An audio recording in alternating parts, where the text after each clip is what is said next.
So nandito na po ang rescuer po no ni Madam Leah Borbon no. Ayan po kukunin na po ang asong malaki no. So sa mga nanonood po dito ay mapanatag na po kayo lahat dahil kukunin na po ng rescuer.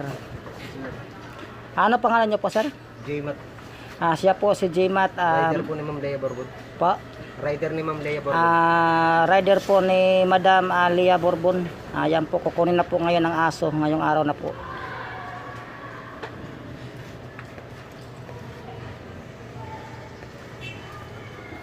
So ayan po mga kalods, mapapanatag na po ang inyong loob no. Dahil kukunin na po ang aso, siya po ay alagaan na po ni Madam Leah Borbon. Ayan po, nandito po ang kanyang rider mga kalods. Ayan po, ngayon po ay medyo umaambon-ambon ngayon po no.